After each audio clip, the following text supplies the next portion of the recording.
Hey everyone, and welcome back to the channel, or welcome for the first time if it is your first time visiting, watching one of my videos. This is just a quick video that I'm going to throw up because I don't have anything else on the horizon, and I recently picked up this guy here second hand for a reasonable price, and you may have seen my sort of modding video I did to try and fix the shoulder problem. I just wanted to do a quick, thoughts video. It's not going to be a full in-depth review, but I just thought, seeing as there's not really anything on the horizon for various reasons, not any figures that I'm really desperate to buy, and obviously Chinese New Year and now the coronavirus outbreak has kind of put a bit of a dampener on Transformers buying. So I thought, I'll just have a look at this this X-Transbots Savant, which is their version of a Masterpiece Skids. Now, I was never someone who was that into the character as a kid. I liked his Marvel arc, where he kind of had a romance with a human named Charlene, I believe. And that was probably the most memorable thing he ever did, really. He spent a lot of time after that in Limbo, when Galvatron, etc. time jumped, and he and a few other Autobots were placed into Limbo.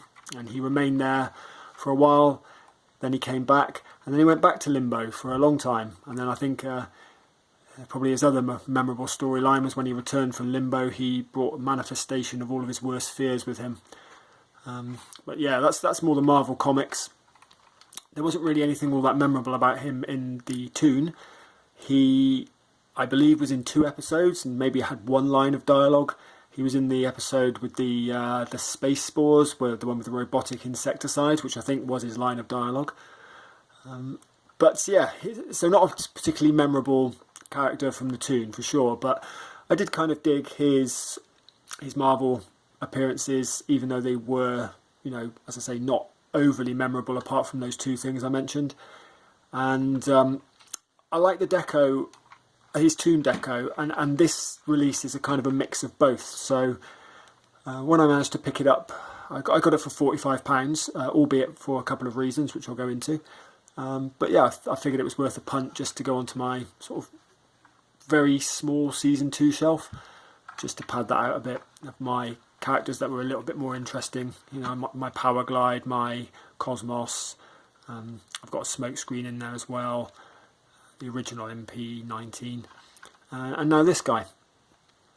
Anyway, so this is the alt mode, obviously, as you can see, and I forget what he is. I think he's something like a Honda Civic or something like that, but he's not a turbo. He was in the original toy, but the toon wasn't. So originally this was supposed to come with an air intake vent there, but it, like for the turbo, I think, but they originally sculpted it with that and then removed it. It also got a bit of residue on the side there from where I've been modding it, but I'll go into that. This figure has a couple of minor scrapes on it. Obviously, as I say, it's second hand, so the door there has some paint rub, which is slightly annoying, but not the worst thing that's ever happened. And that side's not too bad.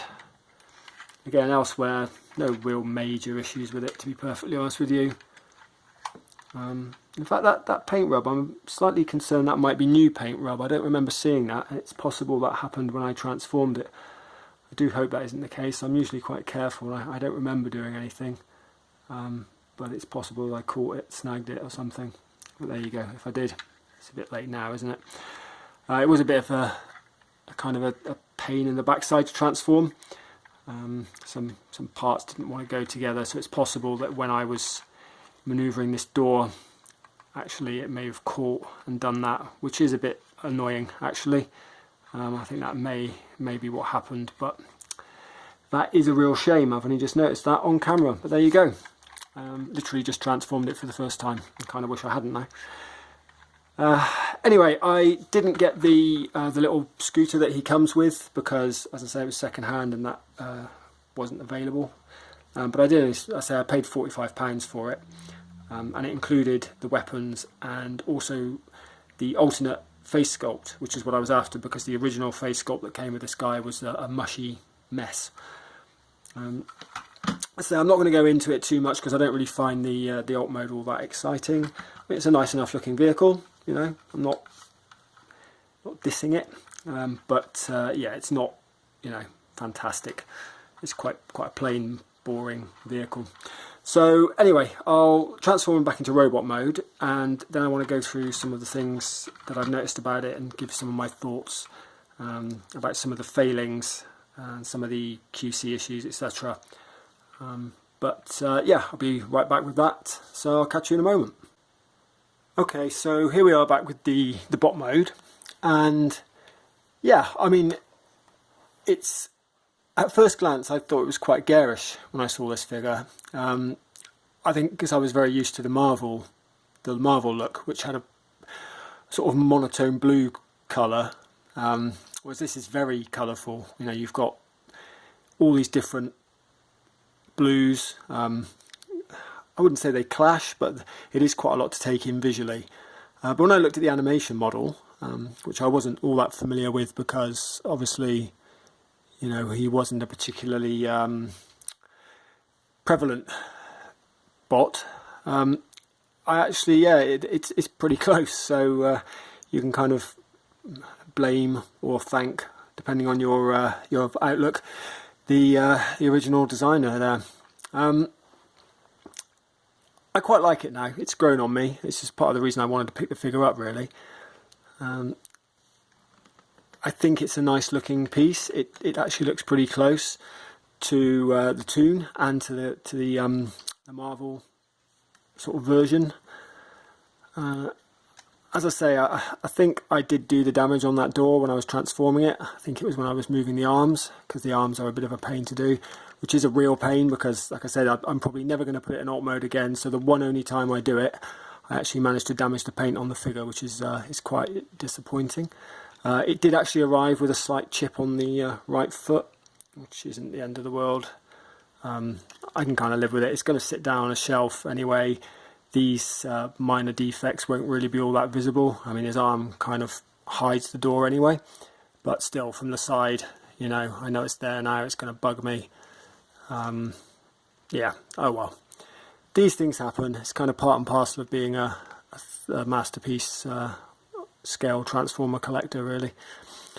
Anyway, there's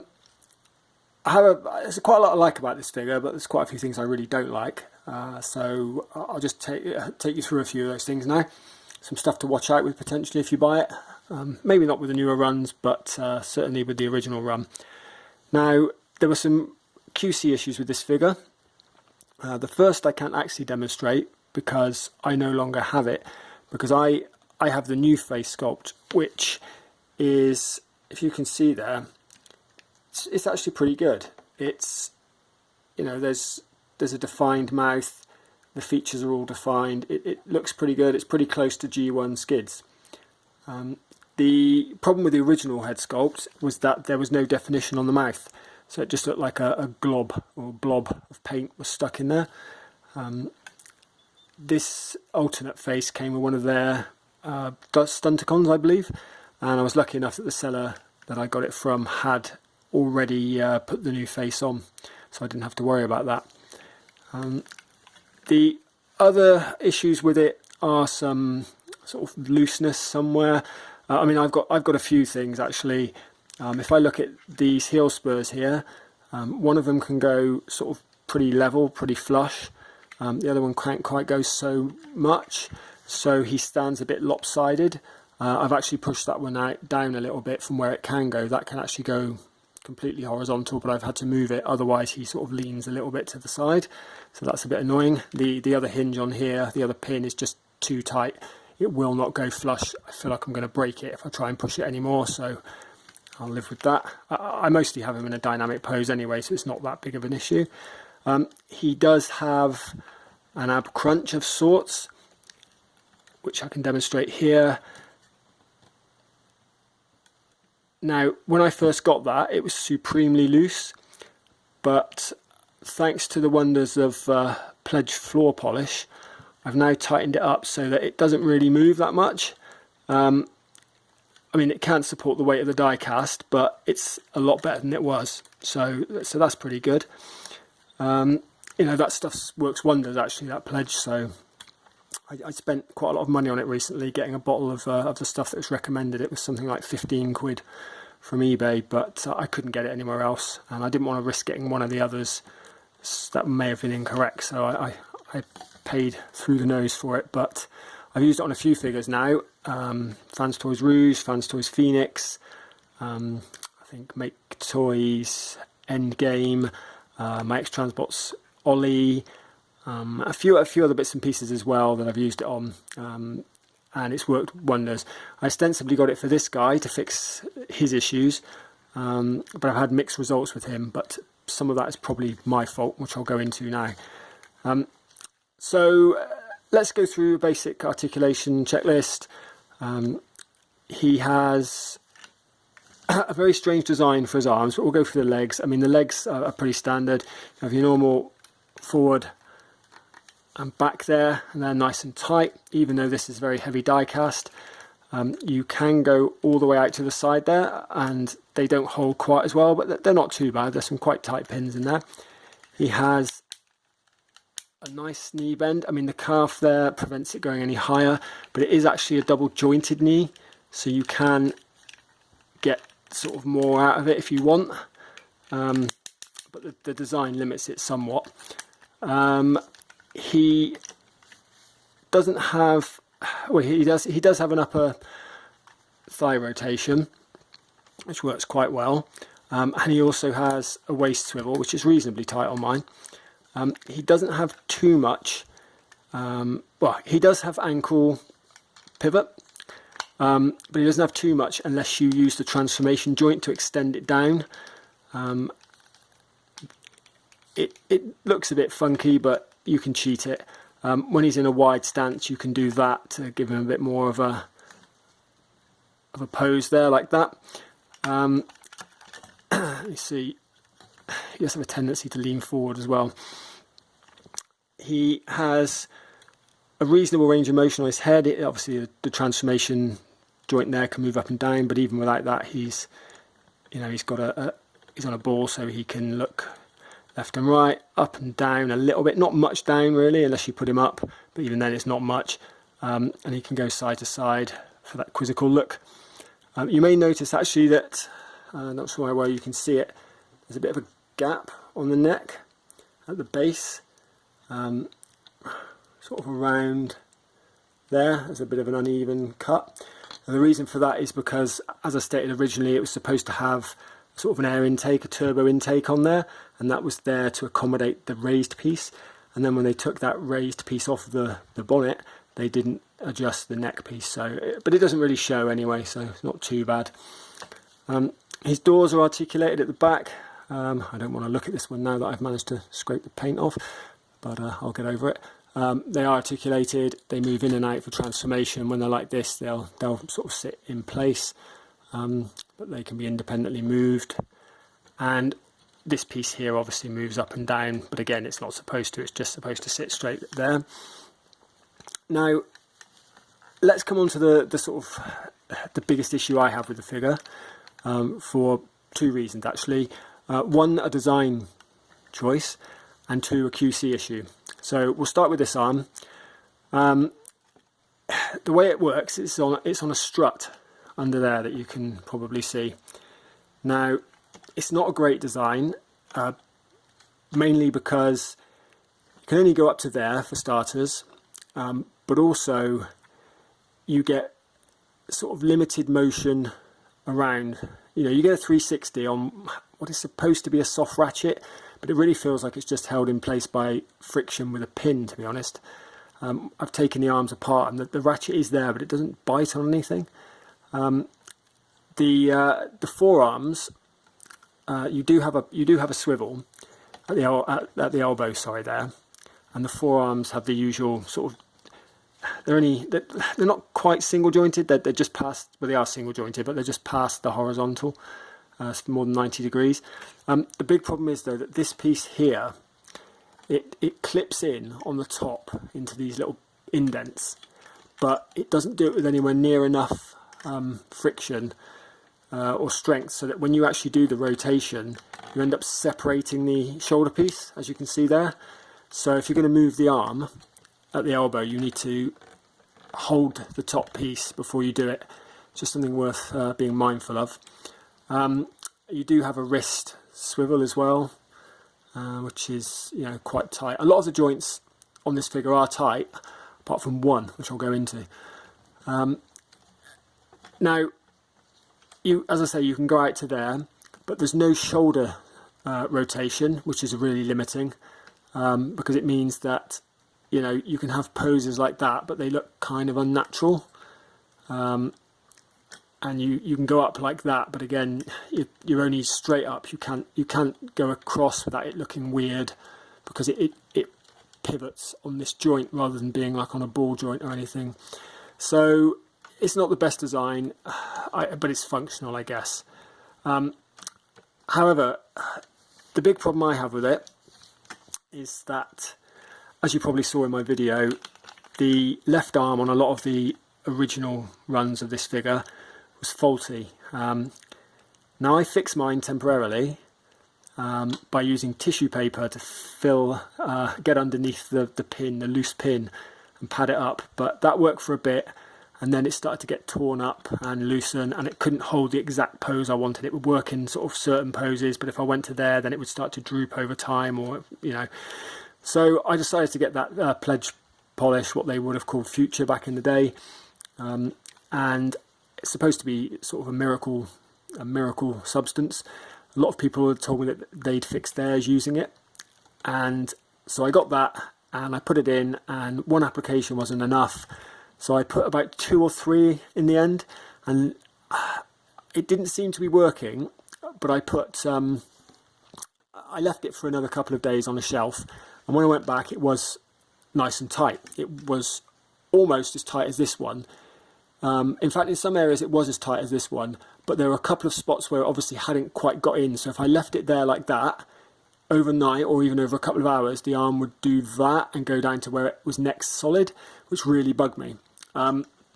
So I then stupidly, instead of leaving well enough alone, I decided to apply some glue to the joint, because I'd seen other people saying that they'd fixed it with glue.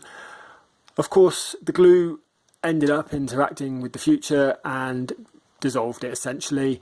And while it was super stiff when I first applied the glue, now that I've been rotating the arm, you can see in there probably there's all manner of gunk on the joint, which is where the glue, it wasn't super glue, it was some other glue I had, and now you can see the arm is really loose again on that pin. So there's a lesson there.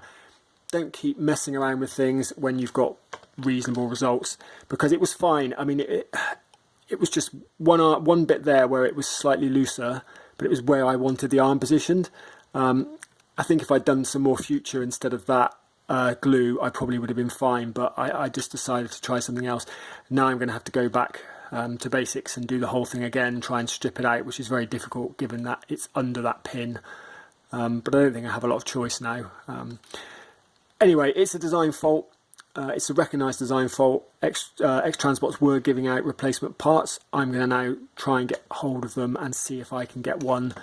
I don't know if they will still be producing them this late after the figure's release, but hopefully they will.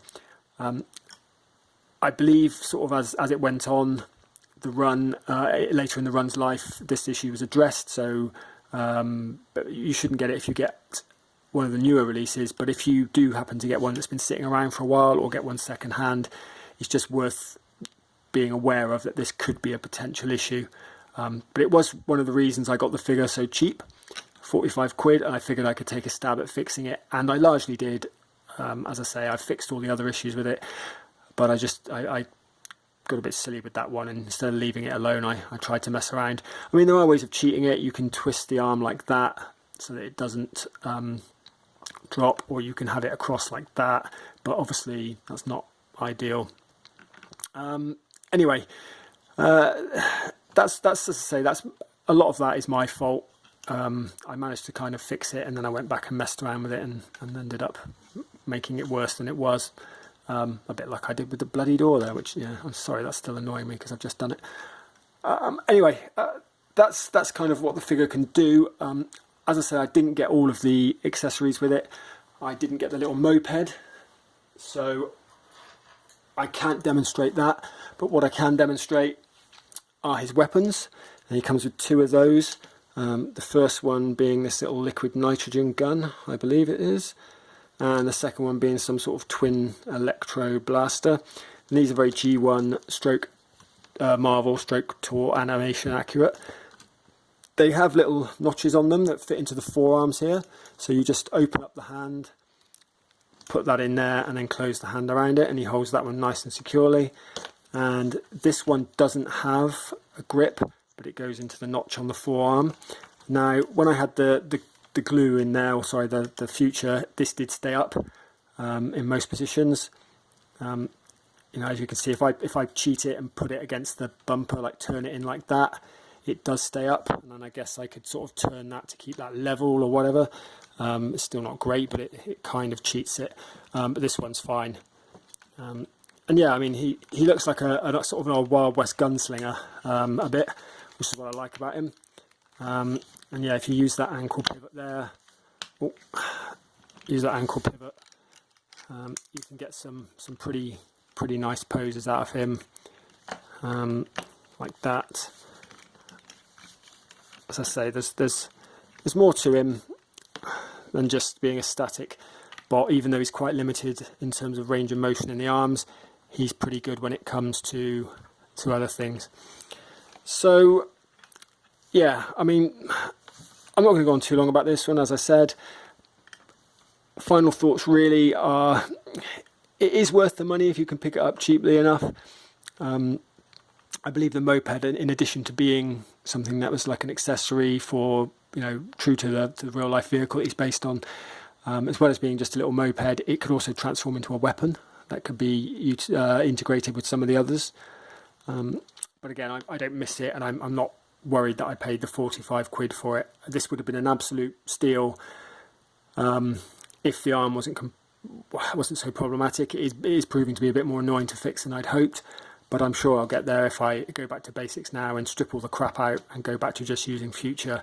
As I say, I go to X-Transbots. I think they charge something like $5 for replacement parts. So if I can get one, it will still be a bargain. Slightly annoyed that I managed to scuff that door. But who knows? I mean, maybe I can get a replacement for them for that. I think that's on a screw, so I could probably still replace the whole thing if they would send me one, if they're kind enough. But we'll see. Anyway, this was, as I say, this isn't really up to the usual standard. It's nowhere near as thorough or as polished. Not that my videos are that polished anyway. But I just wanted to throw this one together quickly just to give you a look at this figure, because it's the only thing that I've bought since I did my my last review for Hound. And probably is the only thing I'm going to buy in the foreseeable future, because there's not really a lot on the horizon that I'm in for. I think we're looking probably March, April before my next figure comes out, but we shall see. Things keep getting put back, especially due to what's going on in the world at the moment with this quite worrying situation with viral outbreaks happening all over the world. Anyway, I hope you've enjoyed a quick look at this. There are a lot more polished videos I know on the web, but I just thought I'd do a quick update. And yeah, hopefully I'll be able to sort that arm enough so that I can keep it in situ if XTB don't end up having replacement parts for it. But we'll see. It could be pledged to the rescue. It's done a good job on everything else. All the other joints I've used it on have been sort of miraculously fixed, but they've mostly been ball joints or universals, whereas this is a very strange pin that's loose. So I just don't know if it's going to thicken it up enough, but other people have said it has, so I live in hope. Anyway, thanks for watching, and I hope you've enjoyed this quick look at one of the lesser known, lesser featured Autobots from Season 2, Skids. And yeah, I will see you in the next video. Until then, take care and goodbye.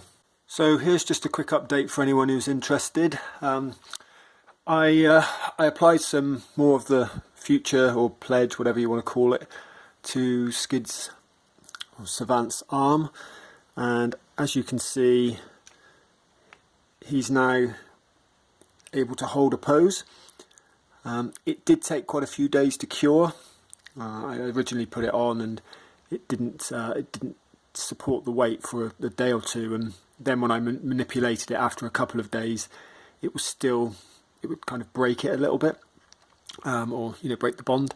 So what I did is I stuck it in my airing cupboard for 2 days, just to let it fully dry out, and it's much thicker and much sturdier now. And as you can see, that arm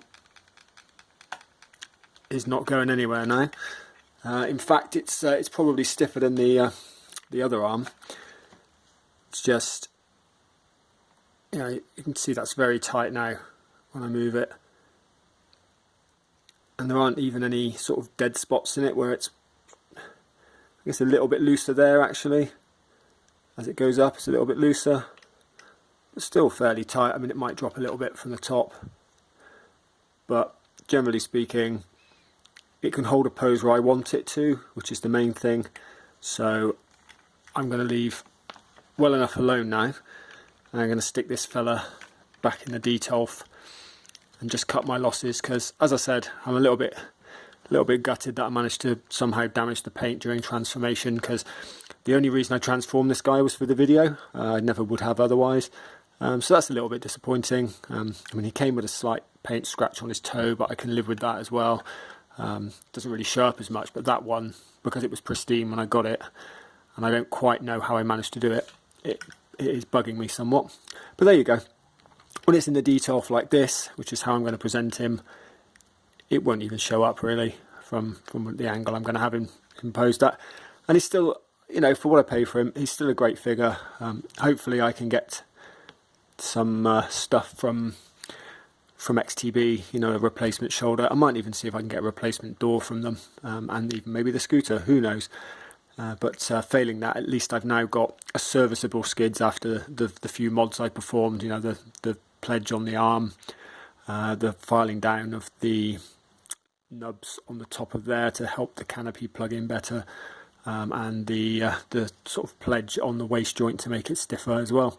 So anyway, that was just a quick coda, just to update you on where it is. And that pledge stuff really is magic. I was a bit skeptical before I invested the money in it, but it's really worked wonders on a number of my figures now, and I still have an absolute ton of the stuff left. It looks like I've barely used it, because you're only using a kind of a drop here and there really. So as I say, I can see it lasting. So if any of you have similar problems with your figures, I would wholeheartedly recommend picking that stuff up, because it works a lot better than some of the alternative methods that I've found, and it doesn't damage the plastic on the figures either. Anyway, thanks for watching, and I'll catch you with hopefully a proper review of a new figure at some point, but just depends how the whole coronavirus and situation plays out, and what comes out next. But yeah, until that time, take care and have a good one.